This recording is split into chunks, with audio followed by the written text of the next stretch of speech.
Thanks for joining us again today. I'm Dawn, this is Bill. Bill. We're from the Payne Team Real Estate, and we're here to talk to you about the 5 most important things to know when buying a lakefront home. Some people want non-motorboat lake for the peace and quiet, which you get with non-motorboat. And some people prefer the motorboat lake because you get to enjoy all the activities on the water. It's just jet skiing and motorboat and going fast. We live here on a non-motorboat lake, which it's peace and quiet all the time. I'd rather have that than noisy jet skis. And I'd rather have the fun, even though I prefer the non-motorboat.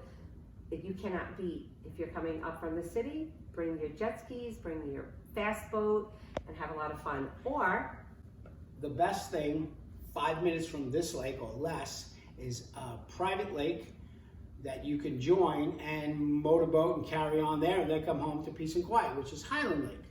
So there are beautiful, probably 7 beautiful lakes in this area, 2 hours from New York City.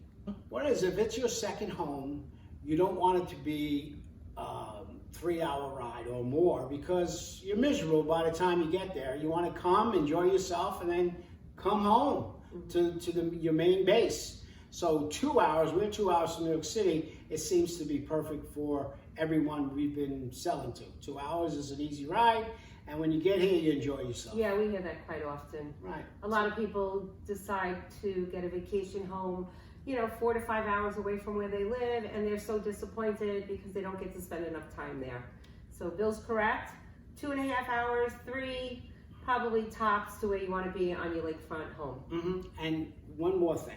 The house we live in, I built because me and Dawn used to rent an expensive home on Lake George, and it was insane. I said, you want a lake? Let's do this. And we bought a house here, knocked it down, and built this beautiful home. And we've loved it for the last, 17 years. And we could find you a lakefront home too. The lake behind us right now is a 100-acre lake. It's 80 feet deep. It was founded by a French doctor who he fished and he made fine wine and champagne. His name was DeVenoge. That's how we got the name DeVenoge.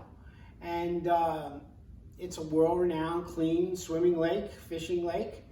And like I said, we have 7 wonderful lakes around here. Each one has its own beauty. So tell them about the fish in the lake too, Bill. In a non-motorboat lake, it's actually cleaner to swim in, cleaner to eat the fish. There's no gasoline, there's no motor, there's nothing polluting the water. So it's just crystal, glacier, spring water. So the fish, the swimming is spectacular. On a motorboat lake, you do have gasoline in the water and oil, and it does kind of, pollute the water a little bit. So that's the difference between motor and non-motor. So you could, just to be clear, you could still swim in a motorboat lake. Absolutely. Yes. Absolutely. Community is important. People want to know who lives in the community. Are there children? A lot of people moving up.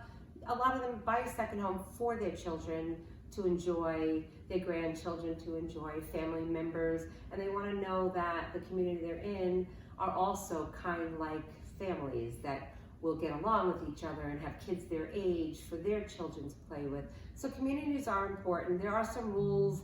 To me, I always said rules are always great to have in place. These rules here in this community that we live in, their rules are to protect your investment. Not much more than that. I wouldn't say anything that would deter us away from it. More like you can't, in this community per se, you can't have motorhomes, you can't paint your house with polka dots. So simple things like that. It's just to protect your investment. I've had children of people I sold house buy lakefronts. It gets once a lake house gets in your family, everybody buys a lakefront. Sure. And there's nothing like a lake house.